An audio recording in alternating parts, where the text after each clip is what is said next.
If you're thinking about starting a business and you think the first step is to file an LLC, do not file an LLC until you watch this video. Not to crush any dreams, but you don't need to file an LLC in order to start a successful business. In fact, I highly advise you don't file as an LLC. Oh, and before I give you guys the tea, make sure you give this video a thumbs up, whether it's here or here, I don't know.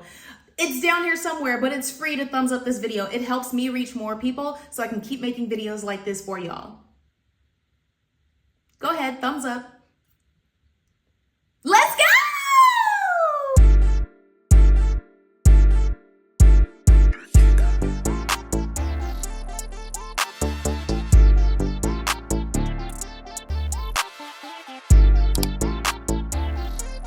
So let's start out with a couple different business types, because I know some of you guys have heard sole proprietor, S Corp, LLC, C Corp, but which one is for you? And when do you know you've graduated to the next step? I highly advise everybody to just start your business as a sole proprietorship. So a sole proprietorship is a business that is owned and operated by one person, you.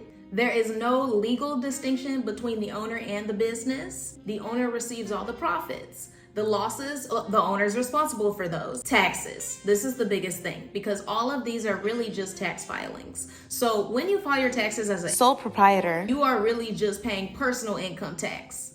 This is perfect for the girlies and guys who are independent contractors, but perfect if you make under a certain amount. So let's get into what happens if you make over a certain amount. When should you graduate to filing an LLC? The difference between a sole proprietorship and an LLC is really who's responsible for what. When you are a sole proprietor, it's really just Nina's Nails.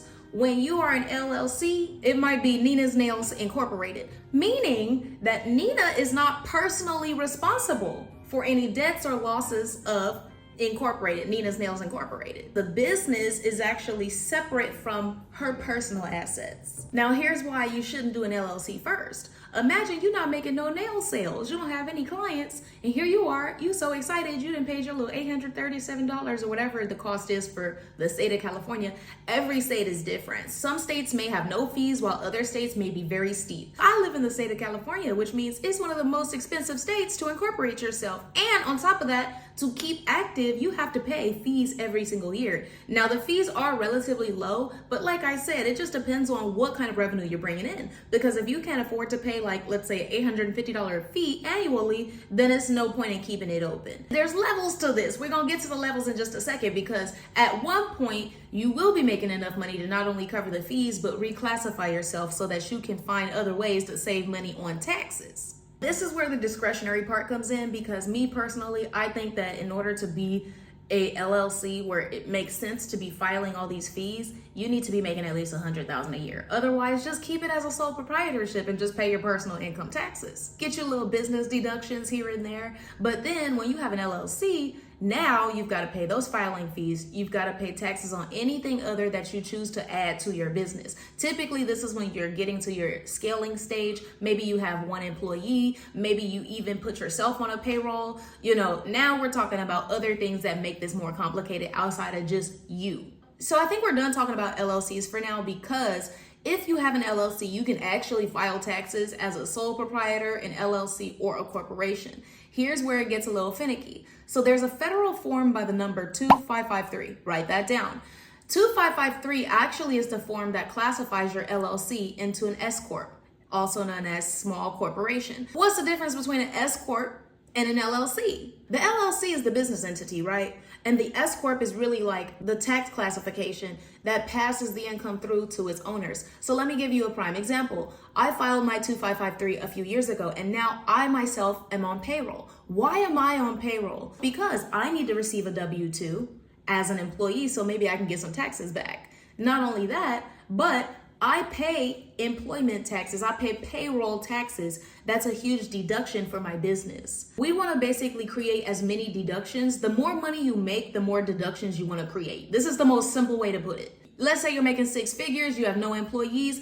it's time to do that 2553 and put yourself on payroll. That way you bring down your taxable income at the end of the year or quarterly, whenever you want to pay. You're bringing that down so that your business owes less money to the IRS, and you might be able to get a little tax return as an employee of your business. Even payroll taxes come with a lot of other benefits. Being able to provide your employees benefits, including yourself, Medicaid, healthcare, all of that stuff is included in your payroll. So now you're talking about benefits for yourself, for your team. Now, the cool thing with having an S Corp is that you can raise money through stocks. There's privately traded and publicly traded. So these are not publicly traded companies. You can only have a max of 100 shareholders as an S Corp. So see, we're like a medium-sized business. And speaking of medium-sized, these are only domestically formed entities. You cannot have an international business via S Corp.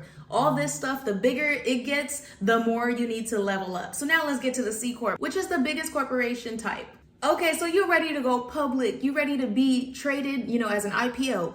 Now we upgrade to our C Corp. Not only that, but maybe we have more than 100 shareholders, and maybe we have some international shareholders. This is where the C Corp comes in. This is gonna be the most expensive, obviously, but give you the most stability if your business is large and in charge. Here's a term that a lot of people use, but don't necessarily understand: double taxation. This is when your profits and your losses stay within the company and you're taxed at a corporate level. So you know how you sign up for something and there's like the free basic plan, and then there's like the pro plan, and then there's like the expert plan. And like when you first sign up, you're like, let me just start off with the free plan. And then if I need to upgrade, maybe I ran out of storage, I'll do the pro plan. Very rarely do we need to do the expert level plan. This is the same exact thing. So you can think about it as the sole proprietor, that's the free plan with business. The S Corp, that's like your pro level plan, little mid tier. And then the C Corp, this is your expert level plan. It is the most expensive because you will be double taxed. This plan comes with the most: international shareholders, IPO tradability, everything you need if you're like Procter & Gamble, a big company that has a lot of people who've put their money in, a lot of money at stake, a lot of jobs at stake. That's gonna be your C Corp. But for most of us, we're gonna go through life totally cool with being an S Corp unless you have IPO dreams. Now, somebody on my TikTok asked me the other day, what's the difference between an LLC and a DBA? DBA stands for doing business as. Your LLC, that's just, like I said, your business entity and your tax filing. So in fact, you can have many DBAs be under one LLC. So going back to the Procter & Gamble case, Procter & Gamble, that's your business entity. Underneath, they might have Dove, Colgate, Pampers.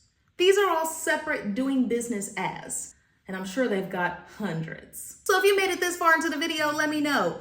Are you a sole proprietor? Do you have an LLC? Are you an S Corp or a C Corp?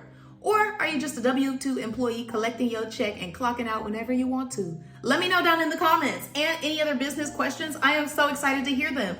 Until next time, y'all. You already know what it is.